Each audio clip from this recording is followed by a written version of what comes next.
Hey everybody, welcome back to Tanner's Books and Beyond, and also welcome to my third and final Diversathon blog. Yes, I know it was about a week or so late, probably more, but trust me when I say that I did actually manage to finish all my books on time. I don't know, I guess just the luck I had that I was able to read and record a lot during the readathon kind of ran out as soon as it was finished, because I've been working and doing a whole bunch of other social stuff just pretty much straight the past week, so I haven't really gotten a chance to come over here and record something until just now. So I'm just going to do some really quick reviews of the 3 books that I read, the last 3 books that I read for Diversathon, and they were Not Otherwise Specified by Hannah Moskowitz, Labyrinth Lost by Zoraida Cordova, and Simon vs. the Homo Sapiens Agenda by Becky Albertalli. And I'll start with Simon. It was actually the last book I read. I planned it to be the last book I read just because it's the least outside of my own zone, essentially. Like, all the other characters are very different from me, from all the other diverse books I read. Simon is just, he's another gay white boy, and I'm a gay white boy, and you're like, hey man, what's up?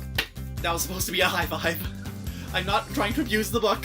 Anyways, I quite liked Simon. It was a very cute read. It went by really quickly. Though the book obviously talks about Simon's fears about his sexuality being revealed to his family and being revealed to the school and how that might change his social standing and all that stuff. It also talks a lot about the relationships he has with his friends, with his childhood friends, and with newer friends that he's just become close to really quickly over the course of just a few months, and how that's actually causing a few rifts to form between his newer friends and his older friends. And that really is what this book is about. It's more about the friendship. It's not just a coming out story, so it has a lot more depth than you would expect from just a generic gay teen novel, and so I quite appreciated that. And apparently it's being made into a movie, and it's being produced or directed by the guy who made, like, all of the CW shows, and I like the majority of his work, so I'm pretty excited about that.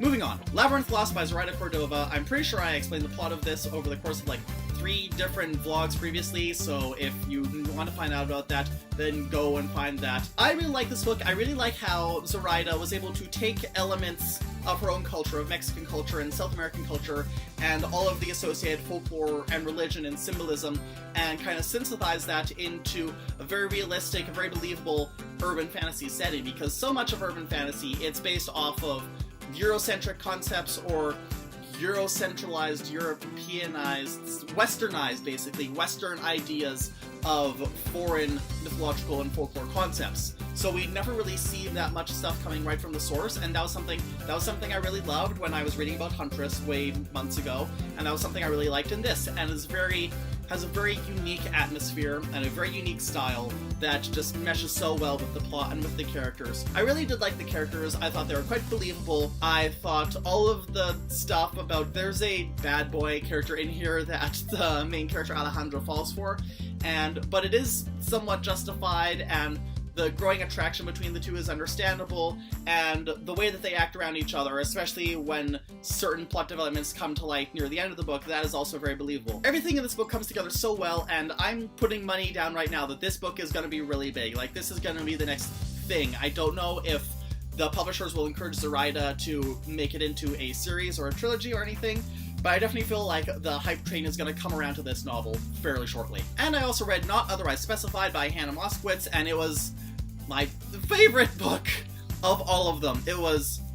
Listen, I am absolutely nothing like the protagonist of this book, Etta Sinclair. She is a black, bisexual ballerina, and I am a undanceable white gay boy. So we are completely different, and yet she's the character that I was able to relate to the most, because the whole book, this is a book that's all about finding yourself and finding where you fit in and branching out and seeing what works for you and seeing what doesn't, and re-examining the choices that you've made in your life and seeing how you can move forward and make better ones. And yeah, that sounds kind of trite, but the way I explained it to my friend is that it's really a be-yourself moral at the end, but it is the least twee of all the morals. It's very believable, and it's very meshes with the character so well, and it was really what struck a chord with me right at the end. I mean, a good 80% of the book struck a chord with me, but right at the end, that was what really got me, and that was what basically made this one of my favorite books ever in my life. I will probably be waxing poetic about this book for the next 3 years. I can't give specific details on what I liked it other than the ending, because then this video will be an hour long. And one of my favorite things that happened in Diversathon was that immediately after finishing this book, I sent a tweet and I was just like, if I'm ever able to write a book that's half as well written as something by Hannah Mosk, then I can consider my life fulfilled. And she almost immediately replied and she said, I believe you have it in you. And that was just the coolest thing that has ever happened to me in Diversathon, BookTube, in my life. And Like, she just continues to be an awesome idol for me, an icon for me. I'm really enjoying watching her destroy her enemies in a public forum. But yeah, so that was my hella brief microcosm of opinions, thoughts on those books. They're all really great. If you like any kind of young adult anything, then they're definitely in your wheelhouse. You should definitely check them out. So that's the end of Diversathon, but it's not the end of diverse reading, because that was the whole point of this exercise, is that you can read diversely through your entire life. You don't just have to relegate it to 1 week out of the year. There's so many diverse books. I mean, I've literally spent like the past 3 days just going through the Google Doc recommendations and finding stuff on Twitter and Tumblr and just looking into authors I like who write diversely and seeing their other works and just compiling this huge list. Like, my books to get list basically quadrupled in size thanks to Diversathon. And I'm definitely going to be making a separate video about all the books that I now have on my diverse wish list. And if you don't think I can fit 114, 115 books into a short formatted video, you're sorely mistaken, and I do have a plan. I hope that everyone else who did Diversathon had just as much fun as I did. I've seen the tweets. I know exactly that everyone else had just as much fun as I did, if not more. If you didn't do this year, then I'd really recommend that you do Diversathon next year. It's so much fun. It really just broadens the scope of all kinds of literature that you can get into, that you can read. I obviously have to give another shout out, another thank you to the 4 girls who organized this: Christina, Joss, Monica, and Whitney. You guys are great. I can't wait to see what you do next year when actual planning. I mean, I know that this year it kind of came together in 12 hours, but for something that was literally done last minute, I think everything went off basically without a hitch. And so I'm super hyped for next year.